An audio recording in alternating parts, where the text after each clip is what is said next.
Hello bachcho, let's read the question. In the question, it is given that phenyl magnesium bromide, it is taken in excess and it is reacted with diethyl carbonate to form the product A, which on reduction with H positive forms the product B. They are asking final product B is.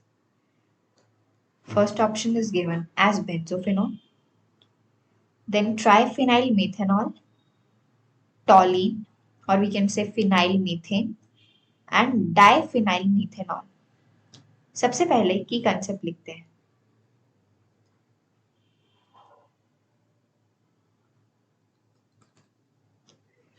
यहाँ पे जो phenyl magnesium bromide है ये Grignard reagent है.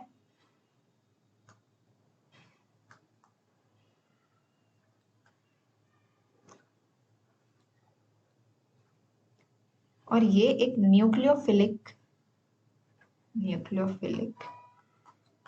Reaction show करता है. तो यहाँ पे अगर हम देखेंगे न्यूक्लियोफाइल्स क्या होते हैं, न्यूक्लियस लविंग,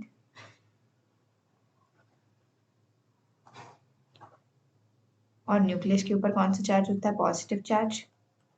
तो न्यूक्लियस लविंग के ऊपर कौन सा चार्ज होगा, नेगेटिव चार्ज. तो यहाँ पे जो फिनाइल ग्रुप है वो कैसा है, न्यूक्लियोफिलिक, और MgBr के ऊपर पॉजिटिव चार्ज हो जाएगा. अब अगर यहाँ पे डाइथाइल कार्बोनेट के साथ फिनाइल मैग्नीशियम ब्रोमाइड की रिएक्शन होगी,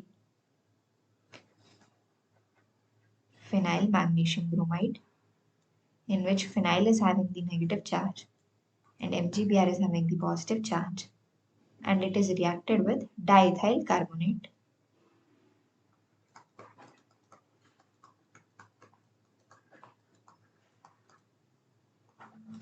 तो यहाँ पे ये जो दो इथॉक्सी ग्रुप्स हैं ये कैसे हैं, leaving groups, OETR leaving groups.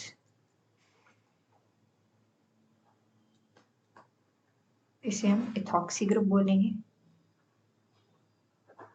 और ये जो बॉन्डेड पेयर ऑफ इलेक्ट्रॉन्स हैं इनको लेके ये रिमूव हो जाते हैं. ठीक है, तो लीविंग ग्रुप्स क्या है, which are removed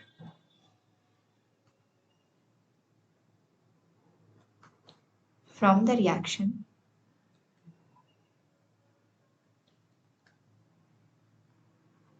after taking the bonded pair of electrons. Bonded pair of electrons.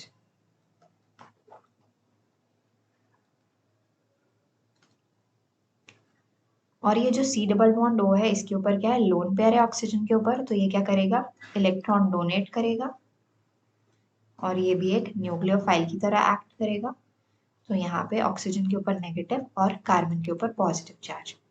तो अब जो अटैक होगा फिनाइल ग्रुप का, ये नेगेटिवली चार्ज है, तो ये बैक साइड से इस पॉजिटिवली चार्ज इलेक्ट्रोफाइल, कार्बन कैसा है, इलेक्ट्रोफाइल की तरह. तो अब ये जो रिएक्शन होगी वो बनेगी.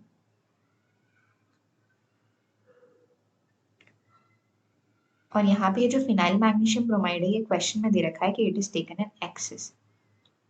तो जो फिनाइल मैग्नीशियम ब्रोमाइड है it is taken in excess. तो अब ये जो कार्बोनिल ग्रुप है और यहाँ पे दो फिनाइल ग्रुप अटैच हो जाएंगे, इंटरमीडिएट कीटोन इंटरमीडिएट, जो कि हमारा रहेगा प्रोडक्ट ए में रिडक्शन कराना है H पॉजिटिव के साथ. तो ये जो कीटोन इंटरमीडिएट बना है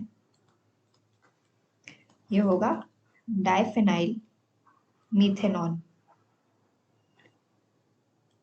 और यहाँ पे जब इसकी रिडक्शन होगा H पॉजिटिव के साथ, तो हमें पता है कीटोन के रिडक्शन से अल्कोहल मिलता है, कीटोन के रिडक्शन से अल्कोहल मिलता है. और यहाँ पे भी फिनाइल मैग्नीशियम ब्रोमाइड जो है ये अभी भी रिएक्शन में प्रेजेंट है. फिनाइल मैग्नीशियम ब्रोमाइड ये अभी भी, ये जो हमारा रिएक्टेंट है ये अभी भी एक्सेस में रिएक्शन में प्रेजेंट है. It is present in excess. तो अब जो रिजल्ट बनेगा वो ट्राई सब्सटीट्यूटेड हो जाएगा, मतलब यहाँ पे 3 बार फिनाइल ग्रुप्स अटैच हो जाएंगे, क्योंकि जो हमारा फिनाइल मैग्नीशियम ब्रोमाइड था वो एक्सेस में लिया था, तो ये हो जाएगा ट्राइफिनाइल मीथेनॉल। तो अब जो हमारा करेक्ट आंसर हो जाएगा वो हो जाएगा option B, which will be triphenyl methanol. So the answer will be option B, which is triphenyl methanol. Hope you understood it well. Best of luck.